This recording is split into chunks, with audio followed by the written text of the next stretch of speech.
Semangat pagi, salam sejahtera untuk kita semua. Kali ini kita akan membahas tentang pembuatan ekoenzim. Ekoenzim ini adalah cairan multifungsi hasil fermentasi dari sisa bahan organik di dapur kita, seperti kulit buah-buahan dan sayuran, dicampur dengan gula merah. Nah, warna daripada ekoenzim ini ada yang coklat tua ataupun coklat muda, tergantung bahan organik apa yang kita gunakan saat proses fermentasi. Harum daripada ekoenzim ini seperti fermentasi pada umumnya. Lama pembuatan ekoenzim adalah 3 bulan di wilayah tropis dan 6 bulan di wilayah subtropis. Jika fermentasi berjalan dengan baik, larutan fermentasi akan beraroma alkohol seperti ini. Ekoenzim yang dibuat beraroma alkohol. Setelah 1 bulan dan beraroma asam segar seperti cuka setelah dalam waktu 2 bulan. Yang perlu Bapak Ibu ingat adalah ekoenzim tidak boleh diminum, ingat ya, karena berbahan dasar sampah organik dari buah-buahan, dari kulit buah, juga karena mengandung zat formaldehida dalam jumlah yang sangat kecil. Jadi yang perlu diingat Bapak Ibu adalah ekoenzim hanya untuk pemakaian di luar. Ekoenzim dikembangkan oleh Dr. Rosukon Phompanphong dari Thailand. Beliau telah melakukan penelitian terhadap ekoenzim selama lebih dari 30 tahun. Pada tahun 1984, beliau mendirikan Asosiasi Pertanian Organik di Thailand yang hasilnya terbukti memberikan solusi praktis melalui ekoenzim terhadap permasalahan lingkungan. Dr. Joan Onsuki adalah salah satu dari murid Dr. Rosukon yang berasal dari Penang, Malaysia. Beliau adalah juga seorang pakar di bidang ekoenzim. Selain itu, beliau juga adalah seorang ahli homeopati dan naturopati yang aktif menyebarluaskan ekoenzim ke berbagai negara termasuk di Indonesia.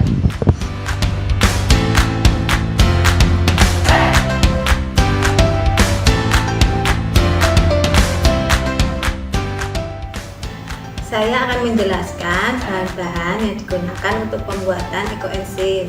Bahan pertama adalah sisa buah-buahan atau sayur-sayuran atau yang sering kita sebut dengan sampah dapur organik seperti ini. Bila menggunakan sayuran atau buah sekaligus, perbandingannya adalah 60% dari buah atau kulit buah dan 40% dari sayuran. Bahan yang digunakan disarankan adalah bahan yang segar, tidak busuk, tidak bergetah, tidak berkulit keras, dan pastinya harus bersih ya. Bahan yang kedua adalah gula merah tebu atau yang sering disebut dengan GMT. Kenapa menggunakan GMT? Karena nanti hasil ekoenzim yang dihasilkan akan menjadi multifungsi, maksudnya bisa digunakan untuk kebutuhan rumah tangga, juga untuk terapi kesehatan. Tetapi bila tidak memiliki gula merah tebu atau GMT, bisa menggunakan gula aren, gula palem, atau gula jawa. Tapi nanti ketika kita menggunakan ketiga bahan tersebut, ekoenzim yang dihasilkan hanya akan bisa digunakan untuk pupuk dan juga untuk kebutuhan rumah tangga, tetapi tidak bisa digunakan untuk terapi kesehatan atau untuk disinfektan. Sangat tidak disarankan ya untuk menggunakan gula putih. Kemudian bahan yang ketiga adalah air bersih. Ini air sumur atau air tanah ya. Tapi kalau tidak ada, yang ada hanya air hujan atau air yang berkaporit, itu untuk mensiasatinya agar bisa digunakan untuk pembuatan ekoenzim, air hujan atau air yang berkaporit tersebut kita diamkan dulu selama 3 hari, ditampung kemudian didiamkan selama 3 hari, biarkan mengendap. Nah, nanti air yang di atasnya yang sudah bersih itu dari endapan itu bisa digunakan untuk pembuatan ekoenzim. Selanjutnya kita akan melihat bagaimana cara pembuatan ekoenzim. Wadah untuk membuat ekoenzim ini sebaiknya menggunakan wadah yang berbahan plastik seperti ini, bisa berukuran besar atau kecil. Yang terpenting dia dapat tertutup rapat dan mempunyai bukaan yang lebar. Tujuannya agar memudahkan kita saat memasukkan bahan organik untuk membuat ekoenzim dan juga memudahkan kita saat memanen hasilnya nanti. Untuk diingat, sebaiknya hindari menggunakan botol plastik bekas air mineral seperti ini karena gas yang dihasilkan selama fermentasi akan dapat menyebabkan botol plastik ini meledak. Juga hindari menggunakan wadah yang berbahan kaleng untuk menghindari karat. Terakhir, hindari juga menggunakan wadah yang berbahan kaca seperti ini.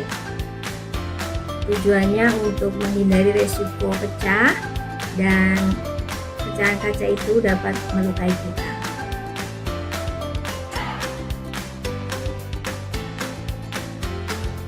Cara pembuatan ekoenzim harus sesuai dengan formula 1:3:10.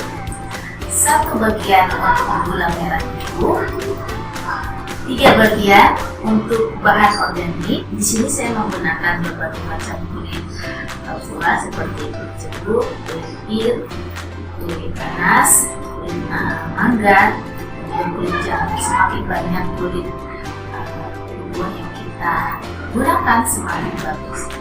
Lalu selanjutnya 10 bagian air bersih. Wadah plastik yang saya gunakan di sini bervolume 5 liter.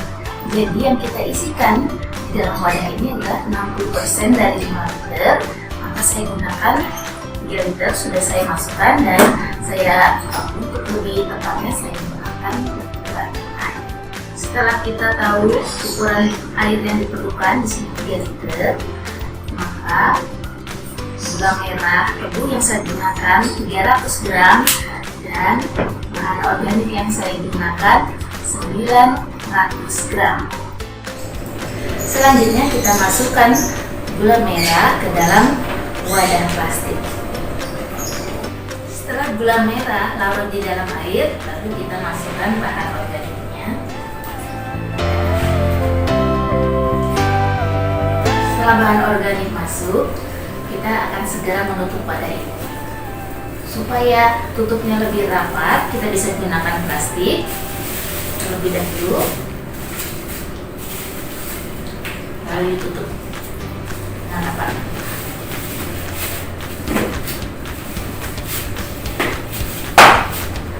Jangan lupa untuk menempelkan kertas yang berisi keterangan tanggal dibuat, tanggal dipanen, dan bahan organik yang digunakan.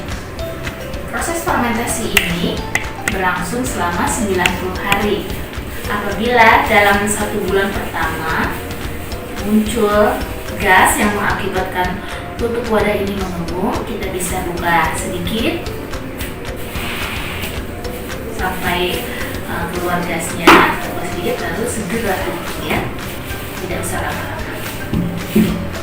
Pembuatan ekoenzim juga dapat menggunakan sistem cicil. Misalnya di wadah ini kita akan memasukkan 1 liter air, maka gula merah tebu yang kita butuhkan adalah 100 gram dan bahan organik yang kita gunakan adalah 300 gram. Misalnya hari ini kita memiliki bahan organik, lalu kita timbang 100 gram, kita masukkan dulu. Kemudian besoknya ada misalnya 50 gram, kita masukkan lagi sampai dia memenuhi takarannya 300 gram. Setelah semua bahan masuk ke dalam wadah itu, maka tanggal terakhir di mana bahan organik dimasukkan itu dibuat sebagai tanggal pembuatan 9 90 hari kemudian ditulis sebagai tanggal panen. Ekoenzim baik yang dalam proses maupun sudah dipanen menghasilkan ion negatif atau protein yang positif. Kita bisa meletakkan kipas angin di atas wadah yang berisi ekoenzim baik yang dalam proses fermentasi ataupun sudah dipanen, atau di tempat bersih yang tidak terkena matahari seperti surya. Parutan ekoenzim yang minimal berusia 45 hari juga bisa diletakkan di kamar tidur untuk memperbaiki kualitas tidur dan juga membantu memulihkan gangguan kesehatan seperti sensitivitas. Ekoenzim dapat memberikan manfaat yang luar biasa, mengurangi radiasi dan juga menyebarkan ion negatif di seluruh tubuh.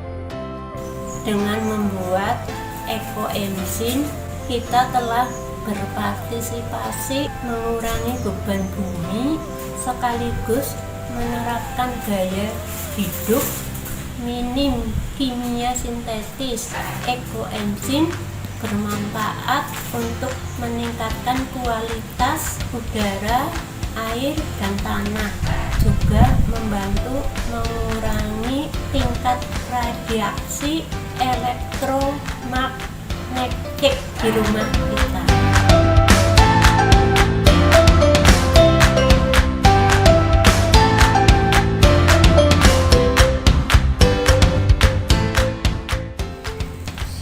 Di video selanjutnya, kita akan membahas tentang bagaimana cara memanen ekoenzim dan penggunaannya dalam kehidupan sehari-hari.